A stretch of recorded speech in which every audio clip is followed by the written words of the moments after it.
Standard 7 English Grammar Assignment 28 and it is relative pronouns। अब ये है आपका lesson assignment 28 relative pronouns. Read the following sentences. First, I saw the boy who had met with an accident. Second, he bought the book which was expensive.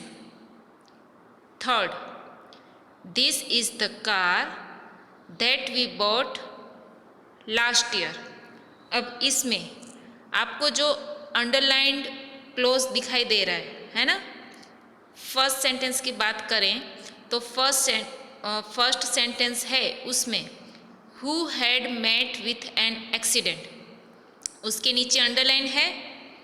Second में विच was expensive, उसके नीचे underline है। और third में that we bought last year, उसके नीचे underline है। अब उसके बारे में नीचे कुछ कहा है वो हम देखते हैं। As we saw in the previous assignment, the clauses which are underlined in the above sentences are called adjective clauses। अब इसमें ये कहा है कि आपने जो प्रीवियस लेसन या असाइनमेंट जो पढ़ा है वो क्लोजेस के बारे में था ना। तो उसमें ये जो इस सेंटेंस में नीचे जिसके अंडरलाइन की गई है वो सेंटेंस को कहा जाता है एडजेक्टिव क्लोसिस। क्या कहा जाता है? एडजेक्टिव क्लोसिस। जैसे कि आप जानते हो कि एडजेक्टिव किसको कहा जाता है? जो नाउन के बारे में और डिटेल में बताता है वो होता है ना एडजेक्टिव। तो इधर भी क्या है, फर्स्ट सेंटेंस हम देखें, आई सो द बॉय, तो बॉय क्या है इसमें? नाउन है ना। अब who had met with an accident, वो बॉय को ही बॉय के बारे में ही हमको इंट्रोड्यूस करता है, तो वो इसलिए उसको कहा है एडजेक्टिव क्लोज। वो पूरा सेंटेंस जो है who had met with an accident which was expensive that we bought last year, जो अंडरलाइंड है वो क्या कहेंगे हम उसको अब? Adjective clauses. और एडजेक्टिव क्लोसिस किसको कहा जाता है? जो नाउन के बारे में हमको और ज़्यादा बताता है ना। अब उसके बाद नीचे लिखा है they qualify the nouns boy, book and car respectively, है ना जी। ये जो एडजेक्टिव क्लोसिस हैं, कौन से हैं एडजेक्टिव क्लोसिस? जिसके नीचे अंडरलाइन की गई है वो एडजेक्टिव क्लोसिस किसके बारे में बताते हैं? बॉय के बारे में, बुक के बारे में और कार के बारे में। They are introduced by the words who, which and that. अब ये जो हैं एडजेक्टिव क्लोसिस वो किसके बारे में बता रहे हैं? बॉय, बुक और कार के बारे में। और उनको एडजेक्टिव क्लोज में किससे इंट्रोड्यूस किया गया है? हु। फर्स्ट में बॉय को किससे इंट्रोड्यूस किया है? हु से। सेकंड में बुक को किससे इंट्रोड्यूस किया गया है? विच से। थर्ड में कार को किससे इंट्रोड्यूस किया गया है? दैट से। ठीक है। अब नीचे who is used instead of the noun boy, so it is a pronoun. इधर बॉय के बदले क्या यूज किया गया है? हु। तो हु क्या है? हु को हम कहेंगे प्रोनाउन, क्योंकि बॉय क्या है? वो नाउन है और बॉय के बदले हु यूज किया गया है।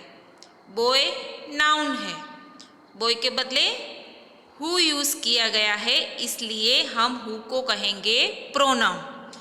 And because it joins two statements in acts as a conjunction also. अब जो हु है उसको प्रोनाउन भी कहेंगे और वो ये दो सेंटेंस को ये जो दो ऊपर अंडरलाइन वाला और बिना अंडरलाइन वाला है ना, दोनों को ज्वाइन कर रहा है। इसलिए हम उसको कंजक्शन भी कहेंगे। क्या कहेंगे? Conjunction. Similarly which and that are also pronouns. अब ऊपर जो हु जैसे प्रोनाउन है वैसे ही सेकंड सेंटेंस में विच जो बुक के बारे में बुक के बदले यूज़ किया गया है, हैं? Instead of book which, car के बदले क्या यूज़ किया गया है? दैट। तो इधर विच और दैट वो दोनों भी क्या है? प्रोनाउन। इधर तक समझ में आया? इसमें ये याद रखना है कि जो नीचे अंडरलाइन है वो क्या है? Adjective clause. क्यों कहा गया है एडजेक्टिव क्लॉज? क्योंकि वो नाउन को और क्लैरिफाई करता है। ठीक है, अब नाउन जो है उसके बदले जो यूज़ किया गया है उसको क्या कहा है? प्रोनाउन। इधर क्या यूज़ किया गया है? Who, which, that.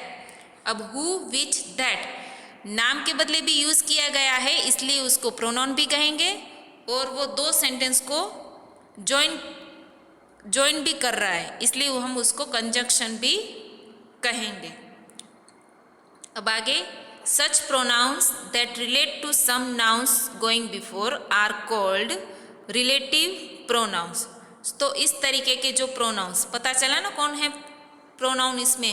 Who, which, that, वो है प्रोनाउन। अब इस तरीके के प्रोनाउन जो नाउन को रिलेट करते हैं, इसलिए उनको कहा है रिलेटिव प्रोनाउन। तो कौन से है relative pronouns? Who, which, that. The noun going before are called the antecedents. और प्रोनाउन जिसके बदले यूज़ किया गया है, फर्स्ट सेंटेंस में हु किसके बदले यूज़ किया गया है? बॉय के बदले। तो बॉय जो है वो क्या हो गया? एंटीसीडेंट्स।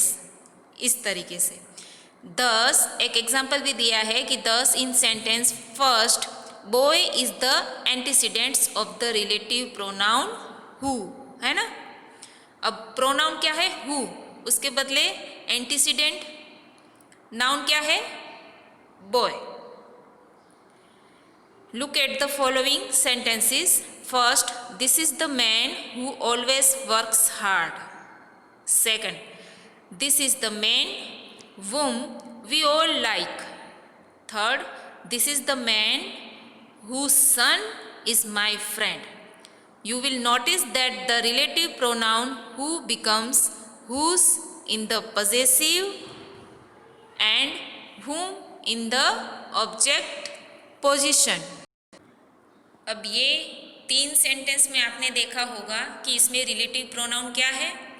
हु है। क्या है रिलेटिव प्रोनाउन? हु, जिसमें अब लिखा है कि you will notice that the relative pronoun who becomes who's in the possessive and हुम इन द ऑब्जेक्ट पोजिशन। अब हु जो है वो रिलेटिव प्रोनाउन है और हुज है वो पजेसिव पोजीशन पे है। ठीक है, आपको आता है ना पजेसिव प्रोनाउन, तो हुज जो है वो पजेसिव पोजीशन पे आता है और whom जो है WHOM whom वो आता है ऑब्जेक्ट पोजीशन पे। उसके बाद है they have the same forms in the singular, the plural, the masculine and the feminine. Generally, who is used for persons only, and which or that is used for animals and things without life in the singular and the plural. who किसके लिए use किया जाएगा? who किया जाएगा person के लिए ही use किया जाएगा। वो बात आपको याद रखना है। who is used for persons only and which and that है which या तो फिर that, वो किसके लिए यूज़ होगा? एनिमल्स के लिए या तो फिर थिंग्स के लिए। और who किसके लिए यूज़ होगा? किसके लिए यूज़ होगा? who पर्सन के लिए। एंड which और that किसके लिए यूज़ होगा? एनिमल्स और थिंग के लिए। अब इसमें who के जो ये फॉर्म है whose और whom, वो सिंगुलर हो या प्लूरल हो, मस्कुलिन हो या फेमिनाइन हो, इसके जो फॉर्म है ऑब्जेक्ट पोजीशन के और पॉजेसिव पोजीशन के वो वैसे ही रहेंगे। अब लास्ट में एक नोट है, who sometimes has those and antecedents. Example दिया है, those who attend the classes regularly will appear for the examination. कभी कभी दोज के साथ, कभी कभी हु के साथ भी दोज जो है वो एंटीसीडेंट का काम करता है। पता है ना एंटीसीडेंट?